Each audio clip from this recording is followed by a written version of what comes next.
இன்னைக்கு இந்த வீடியோவில் முக்கியமான உங்களால் நம்ப முடியாத ஒரு விஷயத்தை நான் பேச போகிறேன். இந்த விஷயம் உங்கள் வாழ்க்கையே அப்படியே தலைகீழாக பிரட்டி போட்டுரும் அப்படின்ற ஒரு கேரண்டியை என்னால் கொடுக்க முடியும். அதனால் நிதானமாக பொறுமையாக தெளிவான மூளையோடையும் தெளிவான மனநிலையோடையும் பொறுமையாக முழுக்க இந்த வீடியோவை பாருங்கள். அதனால் கண்டிப்பாக உங்களுக்கு பிரயோஜனம் இருக்குது. சரி, அப்படி என்ன விஷயத்தை நம்ம பார்க்க போகிறோம்? இப்போ அந்த விஷயத்தினோட இறுதியில் ஒரு சின்ன ட்ரிக் ஒன்று உங்களுக்கு பிரயோஜனம் பலனளிக்கக்கூடிய மிகப்பெரிய பாதிப்பை உங்கள் வாழ்க்கையில் ஏற்படுத்தக்கூடிய ஒரு ட்ரிக்கை நான் சொல்ல போகிறேன். அதனால் முழுக்க இந்த வீடியோ பாருங்கள். சரி, ஒரு வெட்ட வெளியிலையோ ஒரு மொட்டை மாடியிலையோ இரவு நேரத்தில் நின்று நீங்கள் வானத்தை அண்ணாந்து பாருங்கள். என்ன தெரிகிறது உங்களுக்கு? அங்கே இருட்டான ஒரு விசாலமான ஒரு பிரபஞ்சம், அதில் அங்கங்கே நட்சத்திரங்களுடைய வெளிச்சங்கள். இப்போ நீங்கள் அதை பார்த்துக்கிட்டே இருந்தீங்கன்னா திடீர்னு அந்த இருட்டில் பார்த்தீங்கன்னா இருட்டாக இருந்த இடத்துல திடீர்னு நட்சத்திரங்கள் அதிகமாக தோன்ற ஆரம்பிக்கும்.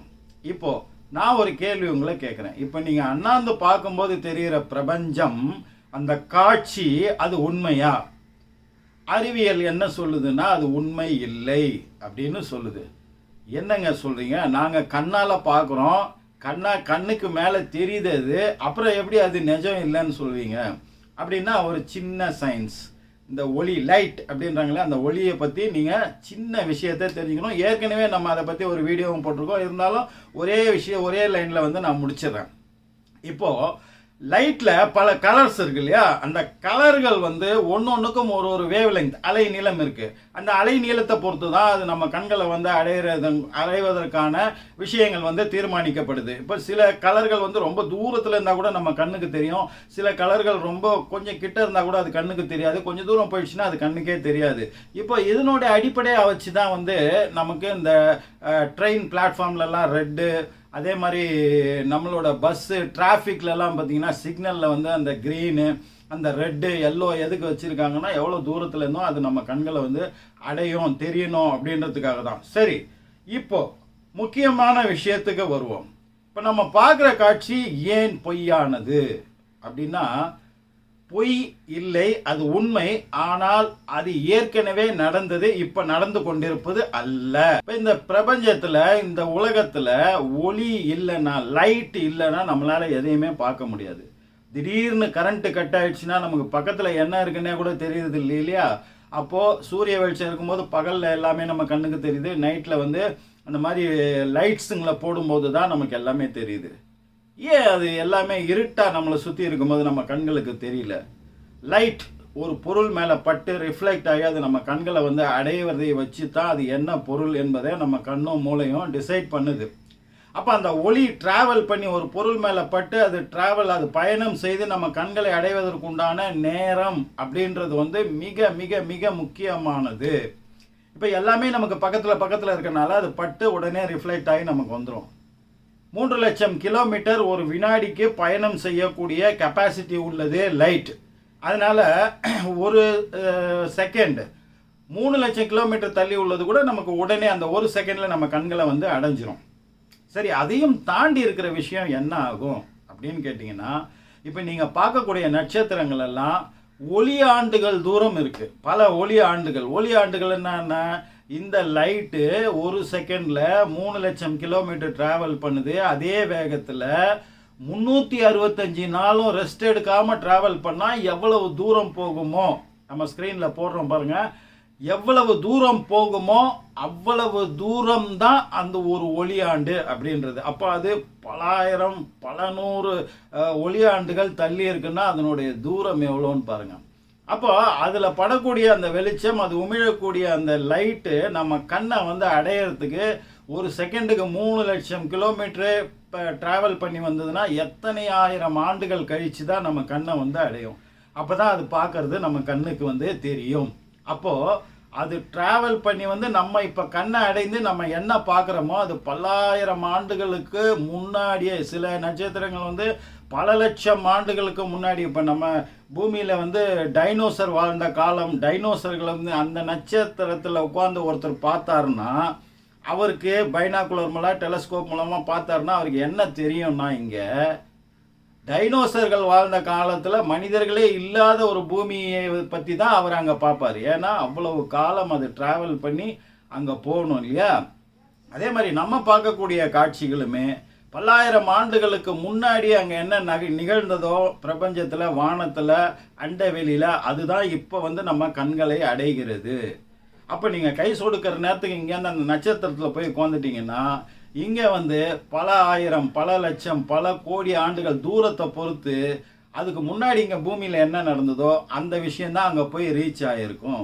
இப்போ இந்த செய்திகள், இந்த தகவல்கள், இந்த விஷயங்கள் டேட்டாக்கள் மூலமாக இது ட்ராவல் பண்ணி போய்கிட்டே இருக்குதுன்னா அந்த நட்சத்திரம் நமக்கும் அதுக்கும் இடையில உள்ள பாதி தூரத்தில் இருந்ததுன்னு வச்சுங்க.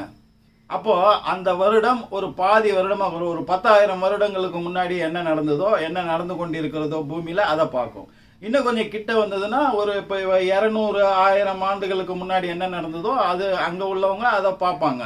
இன்னும் கிட்ட வந்ததுன்னா 100 ஆண்டுகளுக்கு முன்னாடி நடந்ததை பார்ப்பாங்க. அப்படியே கிட்ட வந்து வந்து வந்து பூமிக்குள்ளே வந்துட்டாங்கன்னா இப்போ இந்த நிமிஷத்தில் என்ன நடக்குதோ அதை அவங்களால பார்க்க முடியும். அந்த அனுபவம் தான் நமக்கு நடக்குது. நம்ம பூமிக்குள்ளேயே இருந்து நம்மளை சுற்றி உள்ளதை பார்க்கறதுனால இந்த நிமிஷத்தில் என்ன நடக்குதோ நம்மளை சுற்றி அதை தான் நம்ம வந்து தெரிஞ்சுக்கிறோம். அதுதான் நிகழ்காலம் அப்படின்னு நம்ம நினச்சிக்கிறோம்.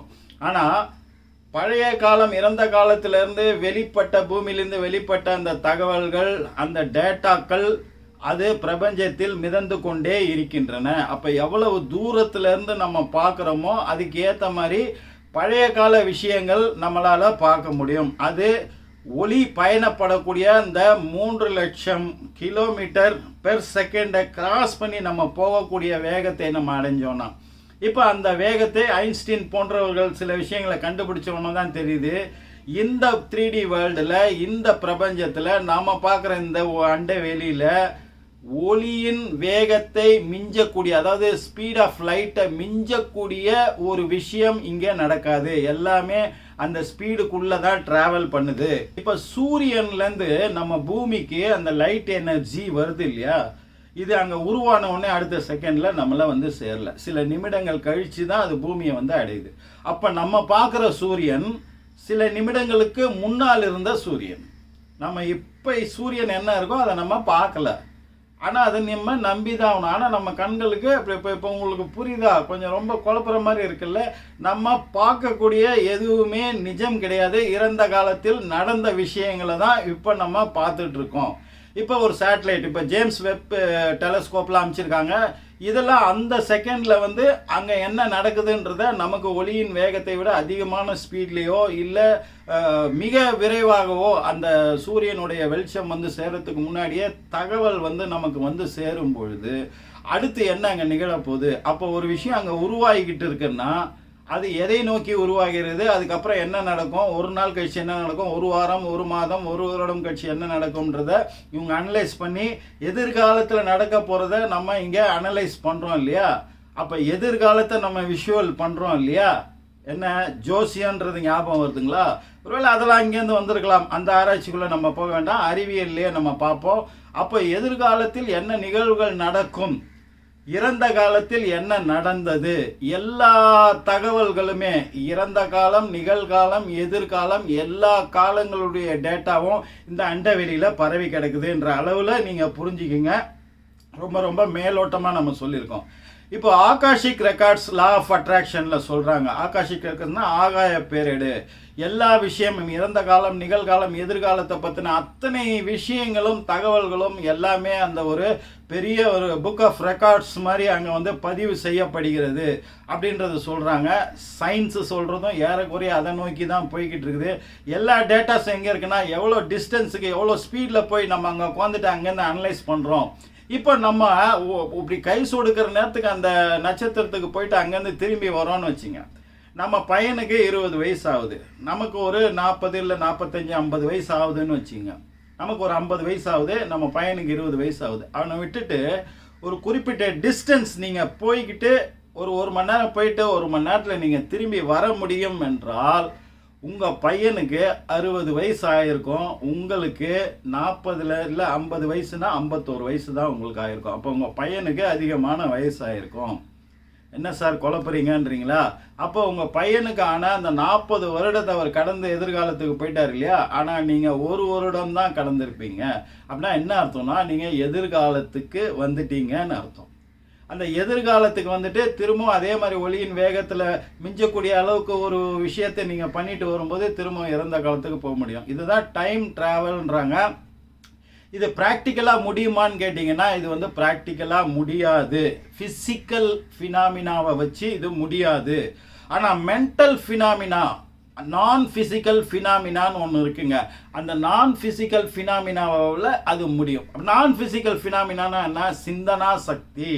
இப்போ ஒரு விஷயம் நீங்கள் செய்கிறீங்க, செஞ்சுட்டு வந்தவொடனே யோசிக்கிறீங்களா, ஐயோ அது செஞ்சது தப்பா ரைட்டா, இப்படி செஞ்சுருக்கலாமா அப்படி செஞ்சுருக்கலாமா, மனசாட்சி ஒன்று உறுத்துது, அப்படி செய்யலாம், நல்ல விஷயத்த செஞ்சேன் அப்படின்னு சந்தோஷப்படுறோம். பலவித விஷயங்களை சிந்திக்கணும் இல்லையா? அந்த சிந்தனை சக்தி. இப்போ சிந்தனைக்கு ஏதாவது கட்டுப்பாடு இருக்கா? நீங்கள் கண்ணை மூடிட்டு சிந்திக்கும் போது வானத்தில் எவ்வளோ வேகத்தில் வேணால் நீங்கள் பறக்கலாம், மலையிலேருந்து கீழே குதிக்கலாம், திருப்பி அதே இன்னொரு மலைக்கு அப்படியே தாவலாம், என்ன வேணால் பண்ணலாம். Anything is possible. இப்போ அந்த நான் ஃபிசிக்கல் ஃபினாமினா அப்ஜெக்டிவ் சைடில் அது பாசிபிளாக இருக்கும்போது ஒளியின் வேகத்தை மிஞ்சக்கூடிய அளவில் நம்மளுடைய சிந்தனை சக்தியை நம்ம பயன்படுத்த முடியும். அப்போ அதை பயன்படுத்தி நம்ம போயிட்டு வந்து எதிர்காலத்துக்கு போக முடியும், நிகழ்காலத்துக்கு போக முடியும். இந்த விஷயத்தை அடிப்படையாக வச்சு தான் இந்த ஆகாஷிக் ரெக்கார்ட்ஸை நம்ம ஆக்சஸ் பண்ண முடியும். ஆகாஷிக் ரெக்கார்ட்ஸ்ன்றது சும்மா புக்ஸுங்களா இல்லை, அண்டவெளியில் உள்ள டேட்டாஸ், எல்லா காலத்தை பற்றின விஷயங்களும். இப்போ நான் சிம்பிளாக ஒரு விஷயத்துக்கு வந்துடுறேன். இப்போ நம்ம என்ன விஷயத்தை பற்றி பேச போகிறோம் அப்படின்னா, இப்போ நம்ம ஃபிசிக்கல் ஃபினாமினா, நம்ம வந்து ஃபிசிக்கலாக இப்போ நம்மளை சுற்றி என்ன நடக்குது, நம்மளை என்ன இதெல்லாம் பார்க்கறது, இதுதான் நிகழ்காலம் நினச்சிட்ருக்கோம் இல்லையா?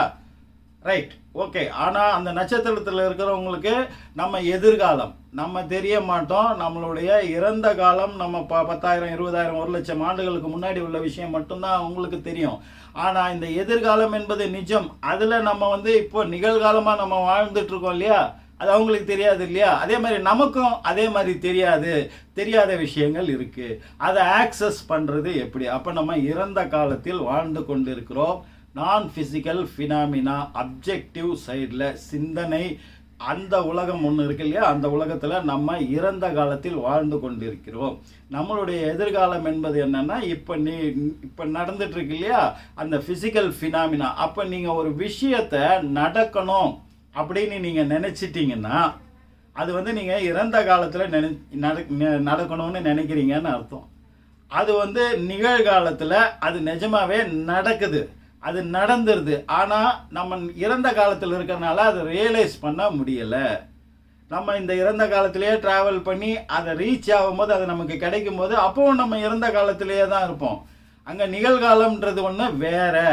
அப்போ சிம்பிளாக என்ன புரிஞ்சிக்கணும் நம்ம அப்படின்னு கேட்டிங்கன்னா, இப்போ நான் அந்த ட்ரிக்கை அதையோடு சேர்த்து நான் சொல்லிடுறேன். என்னன்னு, இப்போ ஒரு விஷயம் உங்களுக்கு நடக்கணும், ஒரு வேலை வந்து உங்களுக்கு கிடைக்கணும், ஒரு நல்ல வேலை, உங்கள் ட்ரீம் ஜாப், கனவு வேலை, அது வந்து உங்களுக்கு கிடைக்கணும். இன்டர்வியூ அட்டன் பண்ணிட்டு வந்துட்டீங்க அப்படின்னா நீங்கள் நினைக்க வேண்டியது இல்லை, இன்டர்வியூ அட்டன் பண்ணதுக்கு போகிறதுக்கு முன்னாடி நீங்கள் நினைக்க வேண்டியது என்னென்னா, ஒரு 10 நிமிஷத்துக்கு முன்னாடி அந்த இன்டர்வியூ வந்து முடிந்து விட்டது, அது முடிந்து 10 நிமிடத்துக்கு முன்னாடி எனக்கு நீங்கள் அந்த வேலைக்கு தேர்ந்தெடுக்கப்பட்டீர்கள் என்ற தகவல் ஃபோன் மூலமாக வந்து விட்டது. நல்லா ஞாபகம் வச்சுங்க. நான் மேலோட்டமாக தான் அதுக்கு பின்னாடி உள்ள சயின்ஸை சொல்லியிருக்கேன். இன்னும் டீப்பாக வந்து சிமுலேஷன் தியரி, ஆகாஷிக் ரெக்கார்ட்ஸு இதெல்லாம் பற்றி பேசும்போது நம்ம விரிவாக விளக்கமாக பேசும்போது உங்களுக்கு தெளிவாக புரிஞ்சிடும். இப்போ இந்த ட்ரிக்கை உங்களுக்கு நான் சொல்லணுன்றதுக்காக தான் இந்த வீடியோ. இப்போ நீங்கள் புரிஞ்சிக்க வேண்டியது என்னென்னா, ஒரு விஷயம் உங்களுக்கு நடக்கணும்னா அதை 10 நிமிஷத்துக்கு முன்னாடியே நடந்துட்ட மாதிரி நீங்கள் நினச்சிக்கணும், நம்பணும், முழு மனசாக அதை வந்து விஷுவல் பண்ணி நீங்கள் பார்த்துடணும். அவ்வளோதான், சிம்பிள். அதுக்கு தான் உதாரணம் சொன்னேன் நான். ஒரு வேலை ஒன்று கிடைக்கணும் உங்களுக்குன்னா, இன்டர்வியூக்கு போக போகிறீங்கன்னா 10 நிமிடத்துக்கு முன்னாடியே ஒரு ஃபோன் கால் உங்களுக்கு வந்துட்ட மாதிரி, இந்த வேலை உங்களுக்கு அலாட் பண்ணப்பட்டு விட்டது, உங்களுடைய சம்பளத்தையும் மற்ற விஷயத்தை பற்றி நான் உங்களோட பேசலாமா அப்படின்னு ஃபோனில் ஒருத்தர் கேட்குற மாதிரியான விஷயம், அது 10 நிமிடத்துக்கு முன்னாடி நடந்து விட்டதாக நீங்கள் நிகழ்காலத்தில் இப்போ நினைக்கணும். அது ஆல்ரெடி நடந்து விட்டதாக. இப்போ நம்ம என்ன செய்கிறோம்னா, எதிர்காலத்தில் நடக்க போகிற ஒரு விஷயம், அப்படி ஒரு ஃபோன் கால் வரதா இருந்தால் அது எதிர்காலத்தில் தான் நடக்கும் இல்லையா? இந்த எதிர்காலத்தை தூக்கிட்டு போய் இறந்த காலத்தில் வச்சு நான் ஃபிசிக்கல் ஃபினாமினான்னு சொல்லக்கூடிய அந்த அப்ஜெக்டிவ் சைடில் மூளைக்கு ஒரு விஷயத்தை நாம் பதிவு பண்ணிக்கிறோம். அப்போ மூளை, சப்கான்ஷியஸ் மைண்டு, இந்த பிரபஞ்சம் எல்லாம் சேர்ந்து ஒரு செட்டிங்கில், ஒரு பேட்டர்னில் வேலை பார்த்துட்ருக்கு இல்லையா? நம்மளை ஒரு மாயையில் வச்சிருக்கு இல்லையா, அதை பிரேக் பண்ணுறோம். சயின்டிஃபிக்காக அதை பிரேக் பண்ணும்போது என்ன ஆகும்னு கேட்டிங்கன்னா, இங்கே உள்ளது இறந்த காலத்துக்கு வரும்போது இப்போ நிகழ்காலத்தில் அது சாத்தியப்படுத்தி ஆக வேண்டும் என்ற கட்டாயத்துக்கு அது போகும். இன்னும் கொஞ்சம் காலம் கழித்து தான் உங்களுடைய ஆக்சுவல் நிகழ்காலம் வருதுன்னும் போது நீங்கள் அந்த எதிர்காலத்தை தூக்கிட்டு வந்து இறந்த காலத்தில் வைக்கும்போது இன்றைக்கி அது நடத்தி ஆக வேண்டிய சூழ்நிலையை இந்த பிரபஞ்சத்துக்கும் இந்த இயற்கைக்கும் ஒரு ப்ரெஷர் வந்து ஆர்டிஃபிஷியலாக நம்ம கொடுக்குறோம். இதுக்கு பின்னாடி உள்ள சைக்கலாஜிக்கல் விஷயம் நிறைய இருக்குது. அதை பற்றி நான் பேச விரும்பலை. அதை நீங்கள் அனுபவப்படும் போது உங்களுக்கு வந்து புரிஞ்சிடும். நம்பிக்கையோடு செய்யுங்க. எந்த ஒரு விஷயமா இருந்தாலும் அதை பற்றி நீங்கள் இது எனக்கு நடக்க வேண்டும் அப்படின்றத வந்து நீங்கள் நினைக்கவே நினைக்காதீங்க. அப்படி ஒன்று உங்களுக்கு நடக்கணும்னு ஆசைப்பட்டீங்கன்னா 10 நிமிடத்துக்கு முன்னாடி அது நடந்து விட்டதாக நினைங்க. முடிஞ்சால் கண்ணை மூடி அது எப்படி நடந்துச்சு, ஏன் நடந்துச்சு, யாரால் நடந்துச்சுன்றத விஷுவல் பண்ணி இன்னும் ஸ்பெசிஃபிக்காக நீங்கள் வந்து அதை பற்றி வந்து யோசிங்க, கனவு காணுங்க, காட்சியை வந்து நீங்கள் கற்பனை பண்ணி பாருங்கள். அது இப்போ 10 நிமிஷத்தில் நடக்குமான்னு கேட்டிங்கன்னா நடக்க வாய்ப்பு இருக்கிறது. ஆனாலும் கொஞ்ச நாள் தள்ளி அது கண்டிப்பாக நடக்கும். இப்போ நீங்கள் நினச்சிக்கிட்டே இருக்க வேண்டியது என்னென்னா, ஆல்ரெடி நடந்து விட்ட விஷயம் இந்த மனிதர்கள் எல்லாம் இறந்த காலத்தில் இருக்கிறதுனால அந்த விஷயத்தை ரியலைஸ் பண்ணுறதுக்கு இன்னும் கொஞ்சம் எதிர்காலத்துக்கு அவங்க போகணும். அந்த காலம் கடந்து போகணும். அப்போ இதெல்லாம் அவங்க பார்க்க போகிறாங்க. இந்த விஷயம் எனக்கு நடந்தது, எனக்கோ மற்றவங்களுக்கோ தெரிய போது, இதை உணர போகிறாங்க. அவ்வளோதான் நீங்கள் மைண்டில் நினச்சிக்கணும். இதுக்கு ஒரு காலம் பொறுமையாக நீங்கள் இருக்கணும். பொறுமையாக அதை கிராஸ் பண்ணி போகணும். அப்படின்ற அளவில் அதை நீங்கள் இது ட்ரெயின் பண்ணிக்கிட்டே இருக்கணும். உங்கள் மூளையை அவ்வளோ சீக்கிரம் வராது. பயிற்சி பண்ணுங்க, ப்ராக்டிஸ் பண்ணுங்க. சாதாரண விஷயம், ஆனால் மிகப்பெரிய பலனை வந்து உங்களுக்கு கொடுக்க போகிற விஷயமா இது இருக்கும். மிகப்பெரிய ரகசியம் இது, பிரபஞ்ச ரகசியம். ஒரு விஷயம் உங்களுக்கு நடக்கணும், ஒரு கார் வாங்கணும், இல்லை ஒரு இது பணம் சம்பாதிக்கணும், தொழில், இது என்ன ஆசை வேணா இருக்கட்டும், இது எனக்கு நடக்கணும், கடவுளே இதை எனக்கு நடத்தி கொடு, இயற்கையே பிரபஞ்சமே எனக்கு இது கிடைக்கும், அப்படிலாம் நினைக்கவே நினைக்காதீங்க. ஒன்று வேணும்னு ஆசைப்பட்டீங்கன்னா அது 10 நிமிஷத்துக்கு முன்னாடி நடந்து விட்டதாக நீங்கள் அந்த எதிர்கால விஷயத்தை இறந்த காலத்துக்கு டிரான்ஸ்ஃபர் பண்ணி தான் காலத்தை உடைக்கக்கூடிய டெக்னிக். காலம் தான் இந்த 3D வேர்ல்டை கட்டுப்படுத்துது. அந்த கட்டுப்பாட்டில் இந்த வெளியே வந்து அதை உடைச்சி வெளியே வர ஃபார்முலா இது. அது வந்தீங்கன்னா தான் காலம் உங்களுக்கு கட்டுப்படும். காலம் கட்டுப்படும்னா காலத்தை நிப்பாட்டி வைக்க அதெல்லாம் பண்ண முடியாது. அதனால் உள்ள பெனிஃபிட்டை நம்ம வந்து அடைய முடியும். நம்பிக்கையோடு இதை பண்ணுங்கள். ஆல்ரெடி இதை தெரிஞ்சு பண்ணுறவங்களா இருந்தால் கமெண்ட்ஸில் சொல்லுங்கள். இது எத்தனை பேர் பண்ண போகிறீங்க அப்படின்றதையும் கமெண்ட்ஸில் சொல்லுங்கள். என்னுடைய ஆர்வத்துக்காக, என்னுடைய தெரிஞ்சுக்கிறதுக்காக நானும் இதை கொஞ்ச நாளாக பயிற்சி பண்ணிட்டு வரேன். மிகப்பெரிய பலன்கள் எனக்கு கிடைக்க ஆரம்பிச்சிருக்கு. அடுத்து ஒரு நல்ல தகவலோடு உங்களை சந்திக்கிறேன். நன்றி. AJH.